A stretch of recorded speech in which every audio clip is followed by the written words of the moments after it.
আজকে আমি যখন মোবাইল পাই তখন জল রাখলাম আল্লাহ আল্লাহর উপরে ছিল আল্লাহ সুবহানাহু ওয়া তাআলা দিয়েছেন দোয়া করে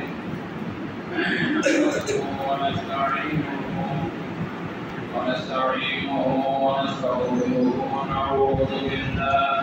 ونعوذ بالله من شرور أنفسنا ومن سيئات أعمالنا من يهده الله فلا مضل له ومن يضلل فلا هادي له ونشهد أن لا إله إلا الله وحده لا شريك له ونشهد أن سيدنا وحبيبنا ومولانا محمدا عبد الله ورسوله জবান করে অন্তরের আদেশ থেকে মহব্বতের সাথে করি আউযু বিল্লাহি মিনাশ শাইতানির রাজীম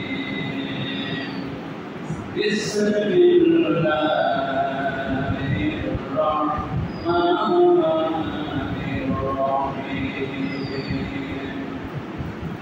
فلما أسلم وتله للجبين وناديناه أن يا إبراهيم قد صدقت الرؤيا إنا كذلك نجزي المحسنين إن هذا لهو البلاء المبين وفديناه بذكر عظيم وقال رسول الله صلى الله عليه وسلم ما وجد سعدا يرضي فلا يحدث صلاه أو كما قال رسول الله صلى الله عليه وسلم وقال رسول الله صلى الله عليه وسلم ما عمل إثما يوما عليه أفضل ما يعمل إثما يوما إلى آخر الحديث أو كما قال حبيب الله صلى الله عليه وسلم اللهم صل على سيدنا مولانا محمد وعلى آله سيدنا مولانا محمد দিনের জন্য কুরবানি জীবন দিলেন নবীর চাচা বীর আমির হামজা তাই তো আল্লাহ বানালেন তারে তামাম শহীদের নেতা আল্লাহুম্মা সাল্লি আলা সাইয়্যিদিনা মাওলানা মুহাম্মদ ওয়া আলা আলি সাইয়্যিদিনা মাওলানা মুহাম্মদ ওয়া আলা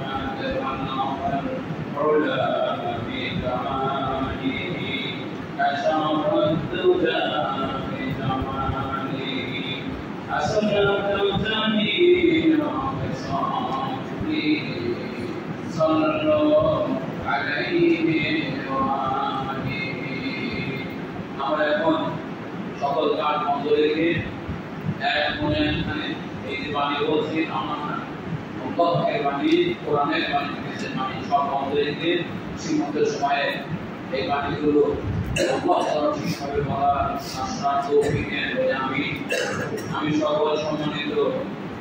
এখন আমরা সবাই আল্লাহ পাকের সম্মানিত সকল মেহমান বন্ধুদেরকে সালাম জানাচ্ছি। আসসালামু আলাইকুম ওয়া রাহমাতুল্লাহি ওয়া বারাকাতুহু। সমস্ত আমলের বিধান হলো মহব্বত। सब अमल की असल है मोहब्बत। समस्त আমলে বিধান मोहब्बत। मोहब्बत से नामाज पढ़বে কবুল হবে। मोहब्बत से दुरूद शरीफ पढ़বে, दुरूद शरीफ पढ़ना হবে। आज के जुबान की रसूल करीम সাল্লাল্লাহু আলাইহি ওয়াসাল্লাম বেশি বেশি দুরূদ পড়তে বলেছে।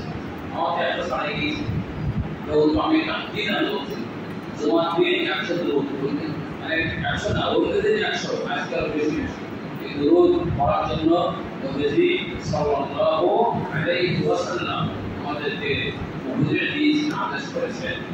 এরপর আমি মহান মালিকের শুকর আদায় করছি। আমি অনেক কথা বলছি মালিকের একমাত্র দয়া।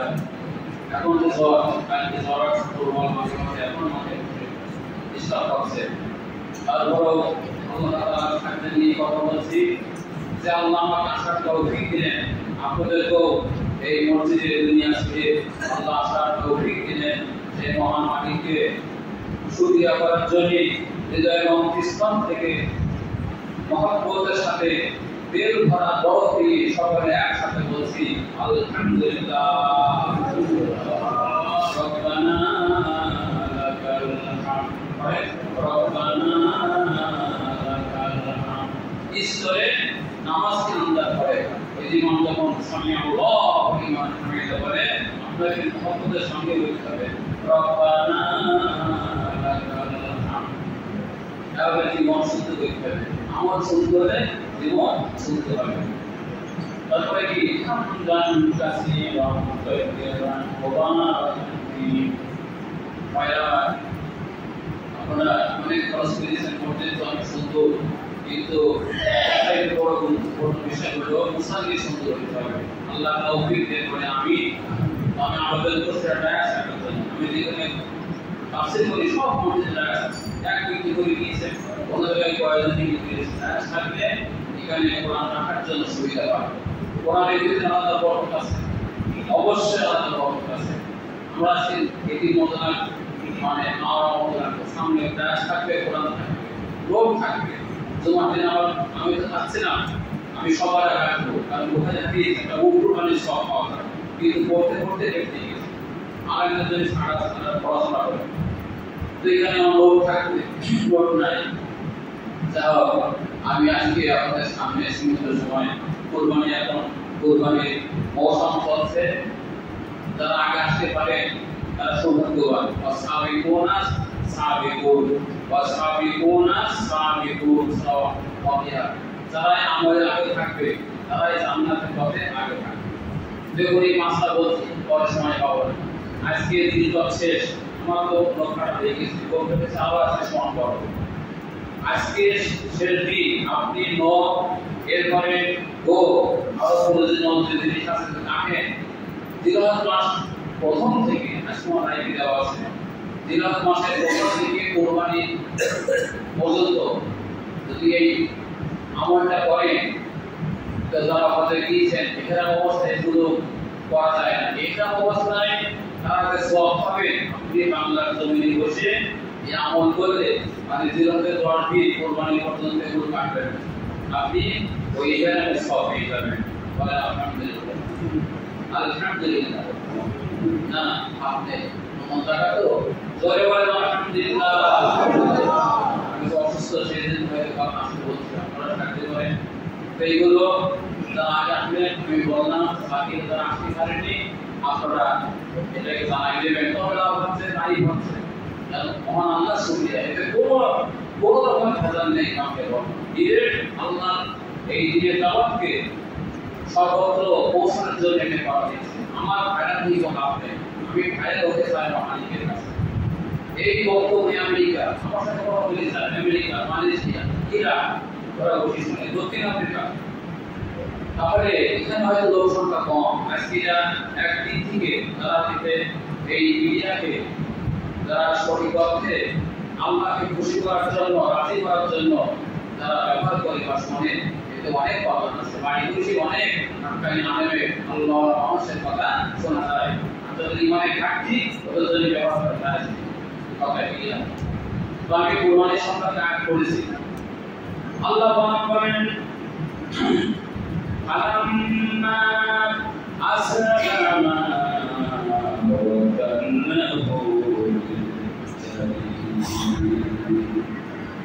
ফালাম্মা আসলামা যখন পিতা পুত্র ভাই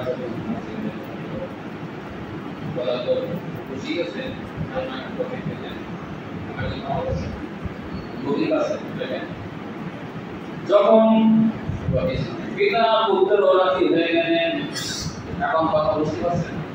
পিতা পুত্র রাজি হয়ে গেলেন, কুরবানি ঘটনা অনেক লম্বা, আজ কয়েকদিন ধরে কুরবানির পরে আল্লাহ আলোচনা করেছেন। কিন্তু আলোচনা এক নয়, একাধিক জায়গা থেকে বলার জন্য চেষ্টা করেছি। কিন্তু যত বলি তত এই কুরবানির মহিমা বেশি চোখের সামনে ভেসে ওঠে। আমি আজকে কুরবানির একটা অংশ থেকে তেলাওয়াত করেছি। এর ঘটনা আমি আগে অনেক কথা চলে গেছে। ইব্রাহিম আলাইহিস সালাম তিনি স্বপ্ন যে কুরবানি কাকে বলে এটা বুঝতে হলে ইব্রাহিম ও ইসমাঈল আলাইহিস সালাম এর কুরবানি তাৎপর্য কাহিনী আপনাকে বোঝাতে। কুরবানি মানে শুধু গরু জবাই করা নাই, কুরবানি মানে গোশত নয়। কথা বুঝতে পারেন কিনা? সাইয়েদনা ইব্রাহিম আলাইহিস সালাম তিনি তার ছেলেকে বললেন, আমার ছেলে, আমি রাতের বেলায় স্বপ্ন দেখেছি ইন্নী আরাফিল মানামি আন্নী আযকারু ফানজুর মাযা তারা। ছেলেকে বললেন ইয়া বুনাইয়া, আরবি গ্রামার इसमें तासीर मुसाफिर सीधा ওয়ামা পরিজাত সন্তান আমি হাতের বেলা স্বপ্ন দেখেছি, আমি তোমার পিতা ওহে তোমাকে আল্লাহকে আমি তোমার কথা শুনি শোনাচ্ছি। আসবাহু জবাই করা, জবাই করতে গেলে শুনি না, ঠিক না? সমস্যা আছে। আমি তোমার কথা শুনি শোনাচ্ছি। আমার ভাইরা কঠিন একটি বিষয় তাফসীরে মারিফুল কোরআন বর্তমান ফিতনা চলনা পেতে ভাই এখন সম্ভব করে না ভাই। আমি আলিগো সামারটা আমার না, আমার সব করতে এইগুলো বন্ধ করে দিই বলা হবে। এখন আল্লাহ বাণী হচ্ছে সীমিত সময়ে, এবং আমি কোন লোকে খুশি করার জন্য কথা বলি না, মালিককে খুশি করার জন্য এগুলো বন্ধ করে ও টাকা পয়সা যদি দুর্বল ঠিক না। এই মোবাইলের কাছে, ইমানের কাছে টাকা আপনার লাগবে, ইমানের কাছে টাকা দুর্বল ঠিক না। মসজিদ খুব আগে আমি দেখিস তো যারা চিন্তা ছিল সূর্যের মসজিদ ঠিক করেছে আল্লাহ বন্ধ করে কথা শুনে এই জিনিসটা হবে। মানুষের বেড়ে একসাথে দিক আছে কি হয় আমাদের পড়া এই বড় বিষয় আছে। মানুষের বেড়ে একসাথে দিক কাজ করতে পারে কথা শুনে আল্লাহ তাআলাকে দোয়া করছিলেন। আমি তোমার গলায় সুরে শোনাচ্ছি সবচেয়ে ভিতরে তাফসীর মারিফুল কোরআন এখানে দেখছেন উনি যে বললে স্বপ্নে যা দেখা হয় না, স্বপ্নে দেখা যায় না, বিভিন্ন ব্যাখ্যা করা যায়, তাই না? তোমাকে তবে করেছি, গরু ছাগল তবে করেছি, কি উনি ব্যাখ্যা করতে পারতেন কি করেছি আমি ভালো বলতে পারি না, ব্যাখ্যা করতে পারতেন, কিন্তু আল্লাহ ভয় করতে ইমানের সামান্য ছিল না। সুবহানাল্লাহ, তিনি কোনো ব্যাখ্যা কেনেন না। আচ্ছা সরে গেল সকালবেলা ছেলেকে বললে ও ছেলে আমি স্বপ্ন দেখেছি আমি তোমার পিতা তোমার গলায় ছড়ি শোনাচ্ছি। এই কথা বলেন আমার ভাষা, আমি তাফসীর লিখেছি, তাফসীর উসমানী, তাফসীর মারিফুল কোরআন, আর একাধিক তাফসীর আছে। আল্লাহ কম বেশি টাকা তৌফিক দিয়েছেন, রাখতে পারে দেখছে পিতা হয়ে ছেলের সামনে এমন কথা বলা কি সম্ভব? সম্ভব? আমাদের মধ্যে ইমান দুর্বল হলে আমরা অবশ্যই আল্লাহ কেবল আল্লাহ আপনি আমার আরো যা খুশি আপনি আদেশ করেন, আমি আমার ছেলের সাথে এমন কথা আমি বলতে পারবো না। ইমানের ভিতরে রাজা তারাই করেন আল্লাহ তাআলা থাকি আমি তার আল্লাহ আদেশের সামনে নতশ দিয়ে আল্লাহর হুকুম পালন করেন। তিনি ছেলেকে ডেকে বললেন যেমন পিতা তেমন ছেলে। আল্লাহ ছেলে কি বললেন কোরআনে কারিমে বলেছে ইলা ইয়াউমিল কিয়ামা কিয়ামত পর্যন্ত তার পরে থাকবে। ছেলেকে বললেন আমি যখন বলে ছুরি চালাচ্ছি হামজুল মাযা তাওয়া এবারে তোমার মত কি রাজি। এজন্য এখানে কোরআনের বাক্যের ভিতরে শব্দের ভিতরে বিরাট শিক্ষা রয়েছে। আমার এদিকে সাবজেক্ট ছিল এই বিষয় কোরআনটা যে সমস্ত মিথ্যা কাহিনী বলেছে এটা কোনো গল্প বলার জন্য নয়, এটা পরম থেকে পরম শিক্ষণীয় বিষয়। প্রত্যেকটা শব্দের ভিতরে আমরা বিরাট শিক্ষা এই বিষয়ে পেশ করেছে। বলেন সুবহানাল্লাহ। ছেলেকে বলেন তোমার অভিমান কি? তাফসীরের ভিতরে আছে তিনি পরামর্শ না করে আল্লাহ তিনি সরাসরি ছেলেকে জবাই করতে পারতেন, কিন্তু পরামর্শ করা নবীদের সুন্নাহ। সুবহানাল্লাহ। আরেকটা তিনি আরেক কারণে তিনি এটা করলেন হঠাৎ করে ছেলেকে জবাই করে ছেলে হয়তো বুদ্ধি হয়ে যেত, কষ্ট বিষ হয়ে যেত, হত ভঙ্গ হয়ে যেত। আব্বা কোন কারণে আমাকে বিনা কারণে জবাই করছে, কোরআন বুঝে উঠতে হবে। এই জন্য তিনি ছেলের মত দিলেন। ছেলে নবী হবে।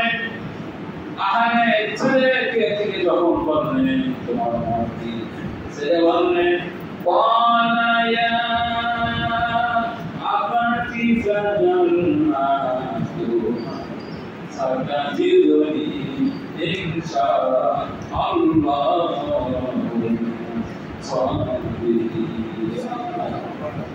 ছেলে বললেন আমার সম্মানিত আব্বা পরম শ্রদ্ধাবান আব্বা বীর আমার পরম শ্রদ্ধাবান আব্বা সম্মানিত আব্বা, আপনি যা আদেশ করেছেন কার্যকরী করুন না পালন করুন। আল্লাহ চাই আমাকে ধৈর্য শিখতে দিতে পারিবে। সুবহানাল্লাহ। পরে এখানেও শিক্ষা রয়েছে। উনি বললেন মা তোমার আমার ইয়া করুন হয়েছে আদেশ করা, বললেন আপনি যা আদেশ করেছেন তা আপনি কার্যকরী করুন।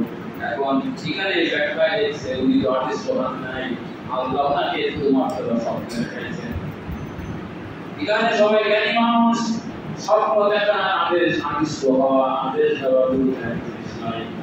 কিন্তু নবীর ছেলে নবী আহারে তার বয়স নিয়ে তবে মায়ের ভুল কোরআনে লিখেছেন বয়স ছিল ওই সময় 13 বছর, আর ইবনে কাসির লিখেছেন যে ওই সময় তিনি যৌবনে পদার্পণ করেছিলেন।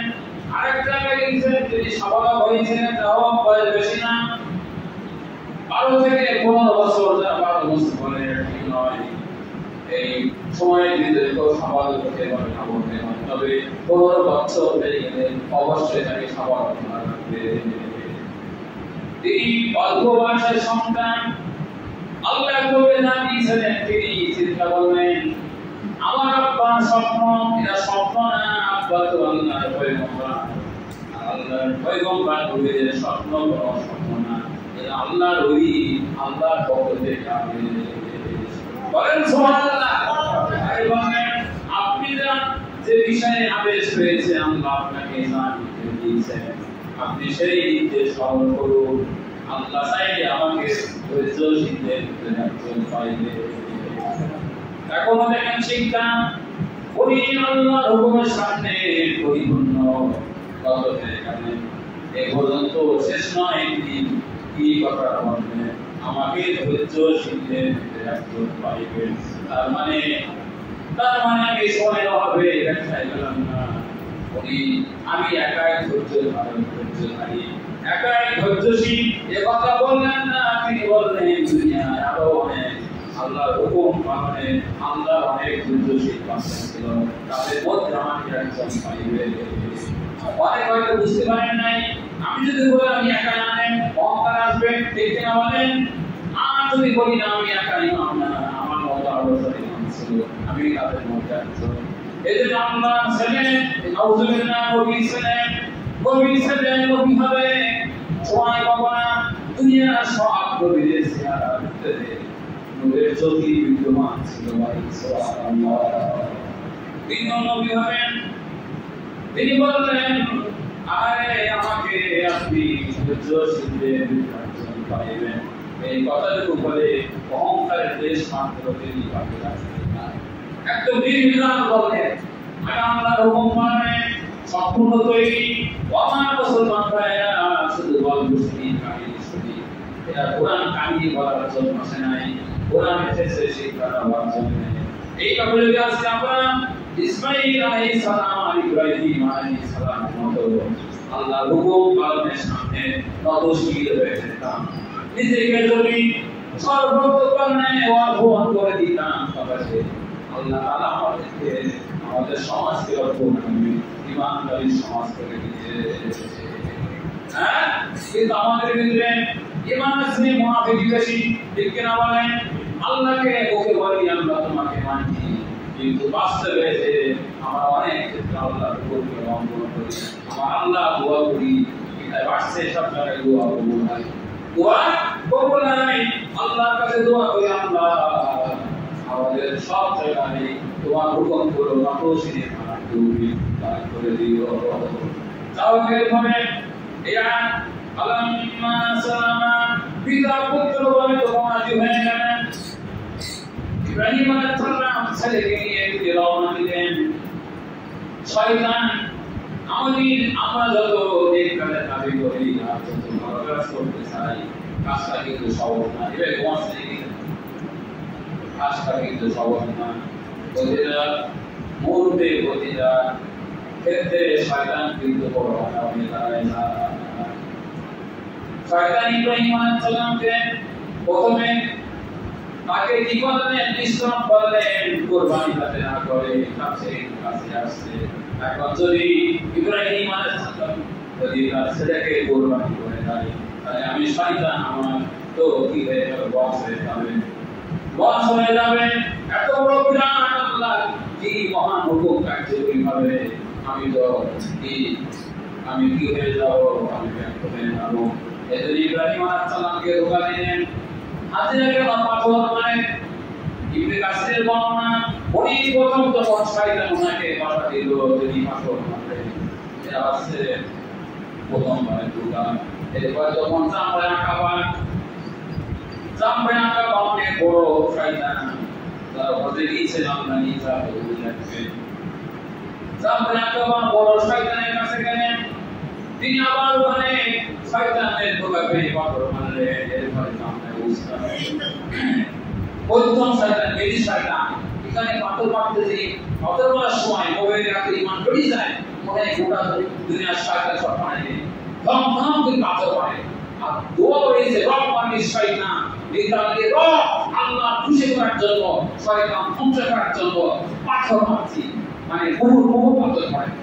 আমার ভাইরা এতে শিক্ষা রয়েছে। ওই যে ইব্রাহিম আলাইহিস সালাম আমরা হুকুম পালন করতেছে, তিনি কি করলেন? পাথর মারলেন।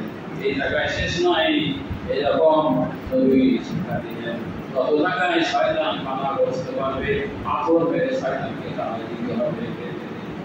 এখন বাংলাদেশে কয়েক সময় কি বলবো, বাংলাদেশে কি পাথর আছে? বাংলাদেশে পাথর নাই। পাথর বানানো হয়, শুধু পাথর বানানো হয় ওই শয়তানের সঙ্গে পরিপূর্ণ জিহাদ করে, ওই তাওহীদ করে আল্লাহর হুকুমকে আমি তোলা। বলেন সুবহানাল্লাহ। শয়তানকে কয়েক তলে ফেলে আল্লাহর হুকুমকে কি করা? আপে তোলা, মালিকের হুকুমকে কার্যকরী করা, এর নাম শয়তানের পাথর মারা। আল্লাহ তাআলা তৌফিক দান করেন, আমিন।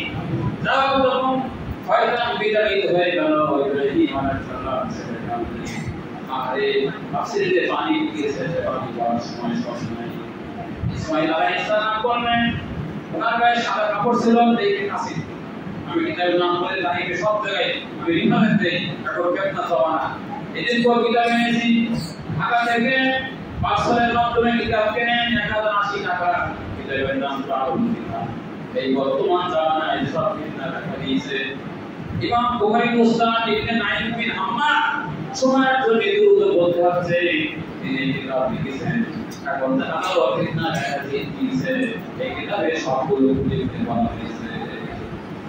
আমার ভাইরা, সেজন্য কিতাবের নাম বললাম ইবনে কাসিরের ভিতরে লিখেছেন আল্লাহ তার গায়ে কেমন ছিল সাদা পোশাক, কেমন ছেলে বলতাম বাজান আমার গায়ের পোশাকটা আপনি খুলে ফেলুন, আমার এই পোশাক দিয়ে আমি যখন আল্লাহর রাহে যখন কোরবানি হয়ে যাবো, আমার এই পোশাক দিয়ে আপনি আমার কাপড়ের কাপড় তৈরি করে দিয়ে তাফসীরের ভিতরে লিখছে কোন ছেলে যখন এই কথা ভাবে শুনতে বলে আমার পোশাক দিয়ে কাপড়ের কাপড় বানাবে, কোন সন্তান কোন পিতা কি স্বাভাবিক অবস্থায় থাকতে পারে বলেন? এতে ভাবে চোখে পানি আসবে। আল্লাহ এখানে শেষ নাই, তাফসীরে মারফুল করানে আর কি বলতেছে, ছেলে বললেন আব্বা আমাকে জবে করার আগে আমার হাত পাগুলো মারা করে দিন, আপনাকে ভালো করে দিবেন, কারণ আমি নড়াচড়া করতে পারি, আপনার পোশাকে আমার গায়ে রক্ত লাগতে পারে, আপনার পবিত্র দেহে যদি রক্ত লাগে আমার সওয়াব কমে যাবে, আল্লাহু আকবার, আমার সওয়াব কমে যাবে, সওয়াব বিনাশ পাবে। এরপর বললেন আমার চক্ষু আপনি ভালো করে, আপনার চক্ষু বা কয়েক জায়গায় আমি করেছি, এক এক জায়গায় এক এক কথা লিখেছে, আপনি আমার চক্ষু ভালো করে বেঁধে দিবেন। বলেন সুবহানাল্লাহ, কেন বেঁধে দিবেন পরে ব্যাখ্যা দেব। এরপরে বললেন আমাকে আরে জবে করাকে সুবিধা ভালো করে থাকিয়ে দেবেন। এই জন্য সুন্নাত হলো জবে করাকে, পশু জবে করাকে ভালো করে শরীর হাতে নেওয়া। আমি মাসলায় যাব না, এই ভিডিওর বদলে দেখবেন আমার নামে সাথ দেবেন, কয়েকটা ডিস্ট্রিক্ট একদিন পছন্দ হয়েছে, আরো একটা দিয়েছে কুরবানি সম্পর্কে অনেক মাসলা মাত্রায় জানা আছে, প্রত্যেকের যেগুলো জানা জরুরি।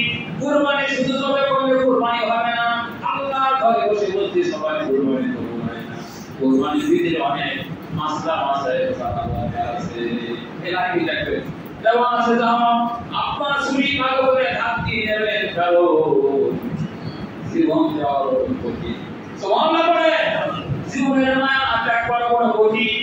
বাংলাদেশ ইসলাম কায়েম হয় না, কারণ আমাদের যারা ইসলাম কায়েম করতে চায় ওদের ভিতরে আছে কায়েম না করে, আমার জানা না স্পষ্ট বলছি আমার প্রাণ মাল উভয় মালিকের কাছে বিক্রয় হয়।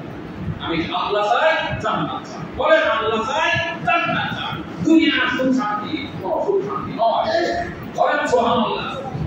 আমার ভাইরা বলবেন জানে মায়া বড় কঠিন, আপনি শরীর থাকতে দিবেন। আর যদি মনে করেন আল্লাহু আকবার বলেন, আর যদি মনে করেন আমার এই জামানা আর আমার পোশাক মাকে দেখাবেন, আপনি দেখাতে পারে হয়তো আমার মা আমার এই জামা কাপড় থেকে কিছু সান্ত্বনা তিনি দিবেন। আমার ইসমাইলের জামা সেদিন এক জায়গায় এই যাদের পরে একমাত্র নাই ছোট ছেলে মারা গেল, কোন বড় বোন মাথা খারাপ হয়ে ওই জামাটা উঠিয়ে মারে কম হয়েছে, সুবহানাল্লাহ। আমার জামা কাপড় মাকে দেখাবেন।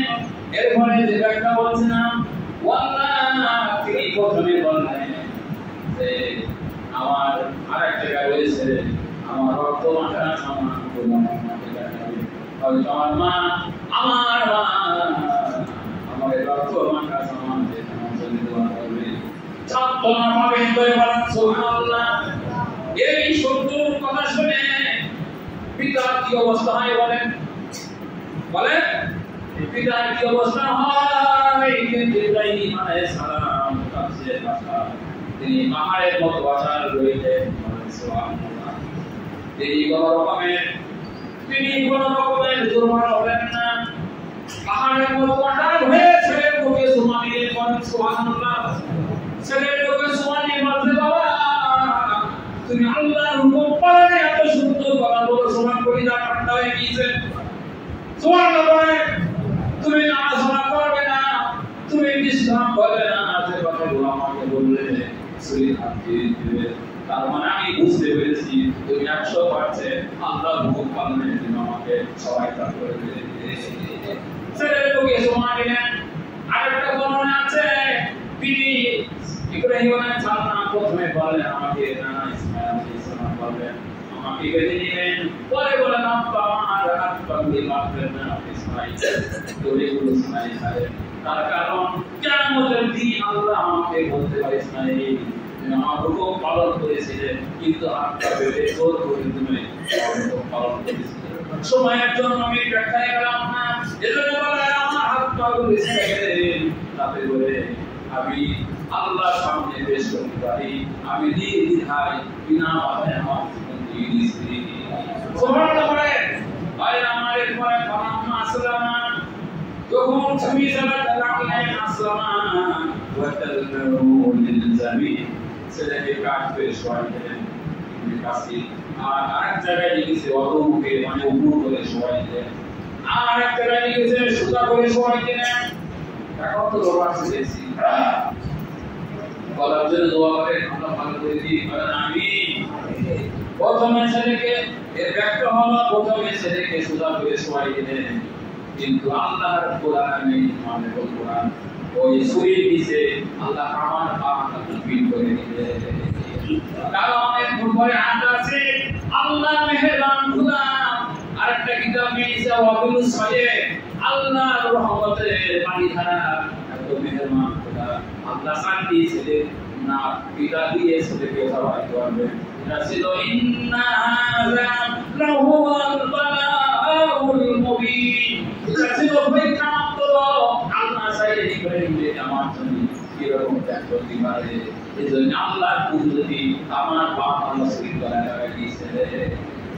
আর আল্লামা সুদ্দি রাহিমাহুল্লাহ বলেছেন পাঁচটা দরকার ছিল না, আল্লাহ পুরো বলকে তামা করে দিয়েছিলেন। তামা মানে এখন অপরাধা যারা কোনো জ্ঞানী মানুষ রাখবেন অপারেশন করে ডাক্তার কিন্তু হাতকে অবাস করে থাকে, অবাস করলে মানে কাটলেও সে কিছু বুঝতে পারে না। তামা করে দিলেন ওই সময় ছুরি চালে ইব্রাহিম আলাইহিস সালাম কাটতে পারলেন না। আরে এই সময় ওই দিকে বলেছিলেন ওই সময় বলেছেন আব্বা আমার চোখটা বেঁধে নেই, হয়তো আপনার আমি আপনার জীবনের শেষ বয়সে মানে 80 বছর 100 বছর কাটে এই দুয়ার ফসল রব্বি হাবলি মিনাস সালিহিন। এই জন্য সন্তান যাবেন আল্লাহর কাছে, কার কাছে? আল্লাহর কাছে। 100 বয়সের কাছাকাছি সন্তান আপনার জীবনের আমি একমাত্র সন্তান। আপনার চোখ আমার চোখে পড়ার কারণে হয়তো আমার অবাক হয়ে যায়, আপনি আমার চোখ পড়ে গেছেন বলেন সুবহানাল্লাহ। আমার ভাইরা এই বারবার ছুটি চালানোর পর যখন ছুটি কাজ করছিল না তখন কাজ করে শোয়া দিলেন, তাও ছুটি কাজ করে না। এরপরে উপর করে সময় দিলেন, আল্লাহ কুদরতে আসমান থেকে আওয়াজ এসে বলে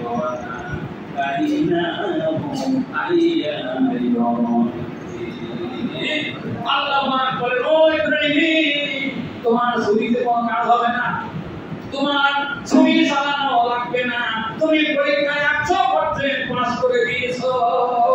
কি করে পাস করেছো? মোজারে সিনা আন্নি আসবাহু এরা মোজারে তিনি দেখছেন আমি ছুটি চালাচ্ছি, আমি জবাই করে ফেলেছি মানে মাঝি সিগা, তিনি মাঝি সিগা দেখেন নাই, তবে করে ফেলেছি দেখেন নাই, ভিতরে আমি জবাই করছি।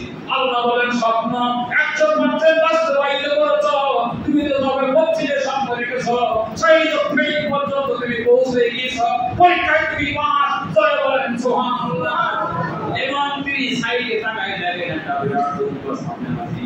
এই দুঃখ সম্পর্কে ইবনে আব্বাস রাদিয়াল্লাহু তাআলা তাকে ওয়াইসুল মুফাসসির বলা হয়। সমস্ত কোরআনের ব্যাখ্যা তাদের ভিতরে তিনি বলেন এইটা বলে ভাই শেষ করে দেব। তিনি বলেছেন এই দুম্বা ছিল জান্নাতি দুম্বা। কি দুম্বা? এখানে চিন্তা আছে কুরবানি বড় জাতায় নিতে হবে না, জান্নাতি দুম্বা 40 বছর জান্নাতি খাদ্য খেয়ে মানুষ হয়েছে। আর এই দুম্বা আরে এর শিং ছিল লম্বা বড়, চোখ ছিল সুন্দর, গায়ের রং ছিল সাদা। বলেন সুবহানাল্লাহ। আমার ভাইরা এখানে কাছে কৃষ্ণা বর্ণনা লিখেছেন, আপনারা পারলে পড়ে নেবেন।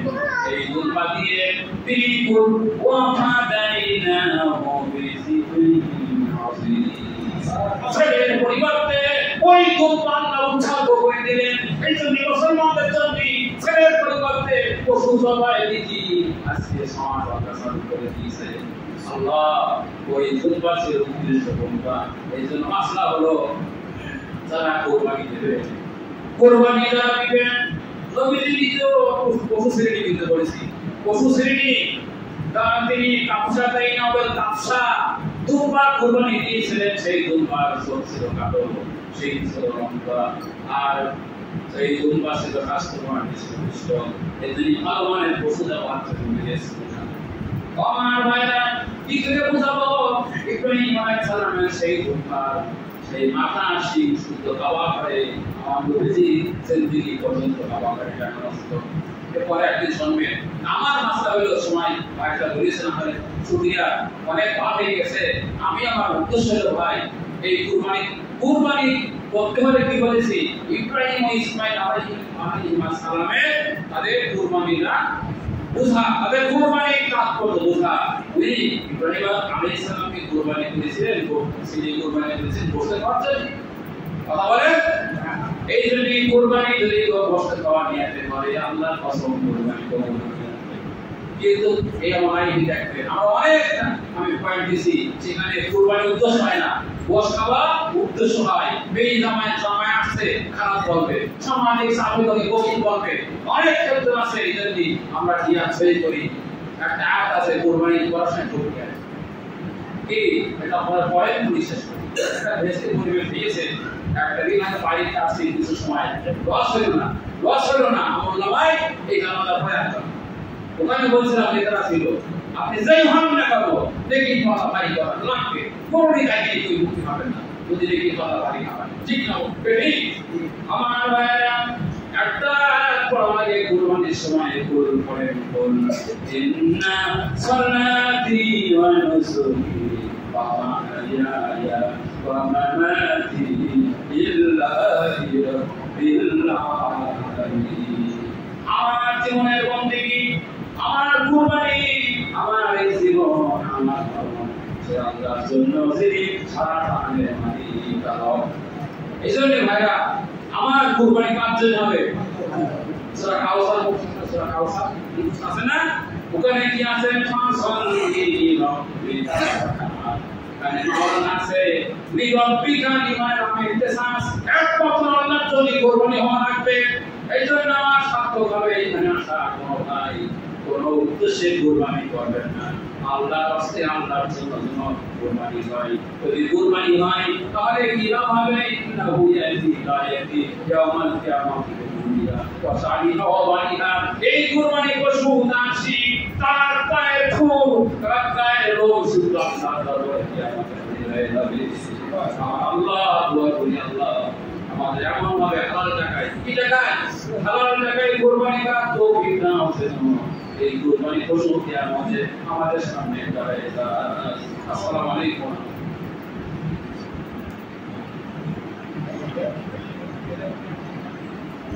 saya agak aku cuma boleh coba.